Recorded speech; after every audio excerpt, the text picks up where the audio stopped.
Hello NEET aspirant. तो finally NEET exams over हो गए। आपकी सारी मेहनत अच्छे से रंग लाती हुई एक छोटे से ओएमआर शीट में कैद हो चुकी है। आपके पास अपना क्वेश्चन पेपर घर में आ चुका है और आप बेसब्री से अपने आंसर्स को टैली करने के बेताब होंगे या कर भी लिया होगा। तो आज मैं आपको यहाँ पे नीट 2022 का बायोलॉजी पेपर का इन डेप्थ एनालिसिस कराऊँगा। सो ये इन डेप्थ एनालिसिस बहुत रिफाइंड होगा। इसमें हम हर एस्पेक्ट को डिटेल में देखेंगे कि बॉटनी ज़ूलॉजी के किस एस्पेक्ट से कहाँ पे कितने परसेंट पे क्वेश्चंस आए, किस तरह के क्वेश्चंस थे, कैसा पैटर्न था, क्या वो टफ था, इजी था कि एवरेज था कि किस तरीके से। तो अकॉर्डिंग टू माय इवैल्यूएशन कि नीट 2022 का पेपर जो था वो लास्ट ईयर से थोड़ा टफ था। इट वॉज टफर, ये भी कह सकते हैं वो ट्रिकियर था और थोड़ा एप्लीकेशन बेस्ड था।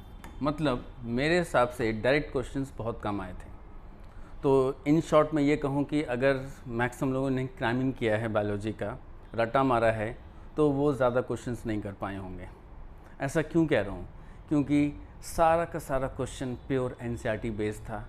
एक भी क्वेश्चन मुझे एनसीईआरटी से बाहर का नहीं मिला। हाँ, क्वेश्चन घुमा फिरा के जरूर दिए गए थे। तो जिसने एनसीईआरटी को बहुत ध्यान से लाइन टू लाइन पढ़ा था और याद किया है, सेल्फ नोट्स बनाए हैं, तो मुझे नहीं लगता कि उनको कोई दिक्कत होने वाली है। दिक्कत किसको हो रही है? जिन्होंने स्टडी मटेरियल मॉड्यूल्स को ज़्यादा फोकस किया है लेकिन एनसीईआरटी को साइड लाइन कर दिया है। तो वहाँ पे नेक्स्ट वीडियो में मैं आपको बायोलॉजी में बॉटनी का इन डिटेल जितने 50 क्वेश्चंस हैं उसको प्रूफ के साथ एनसीईआरटी में लाइन टू लाइन दिखाऊंगा और बताऊंगा कि क्वेश्चन कहाँ से आया है। बट अभी हम एनालिसिस कर रहे हैं। तो इस एनालिसिस में मेरे हिसाब से अगर हम बॉटनी पार्ट को देखें, बॉटनी में जो कि 50 क्वेश्चंस हैं जिसमें सेक्शन ए और बी में डिवाइडेड हैं, उसमें से जैसे कि सीबीएसई ने बोला था डिलीटेड पोर्शन से नहीं आएगा, करीब वहाँ से 13 क्वेश्चन बॉटनी के आए हुए हैं। और अगर हम सिलेबस की बात करें तो बाकी 37 क्वेश्चन सिलेबस से आए हैं। ये बॉटनी का है। अगर हम यही ज़ूलॉजी की बात करते हैं तो ज़ूलॉजी में ऐसा कम देखने को मिला है। 9 क्वेश्चन थोड़े बहुत डिलीटेड पार्ट से हैं और 41 क्वेश्चंस पूरा एनसीईआरटी बेस्ड था, एनसीईआरटी से ही है।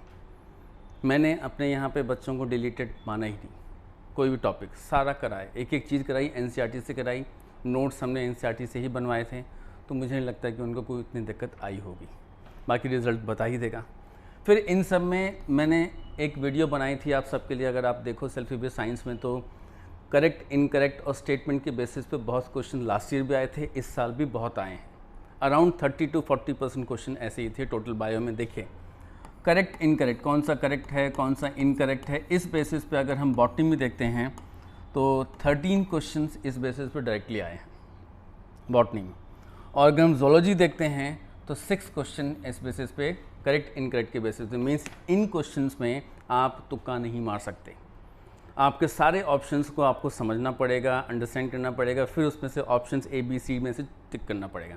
तो ये चीज़ क्रैमिंग में कभी वर्क नहीं करेगा। और बच्चों इनका क्वेश्चन पूरा टोटल 19 हो जाता है। तो 19 क्वेश्चन काफ़ी होते हैं अगर आप गेस करते हो आपको बाहर रखने के लिए।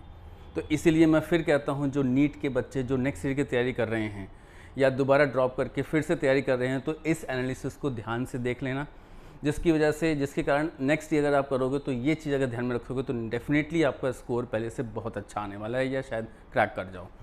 अगर हम स्टेटमेंट की बेसिस पे बात करें, स्टेटमेंट बेसिस पे क्वेश्चंस की बात करें, तो स्टेटमेंट जिसमें असर्शन रीजन स्टेटमेंट 1 और 2 कौन सा सही है कौन सा गलत है कौन सा एक्सप्लेनेशन नहीं है, उसके हिसाब से बॉटनी में 6 आए थे, 6 क्वेश्चन, और ज़ूलॉजी में 9, मीन्स टोटल 15।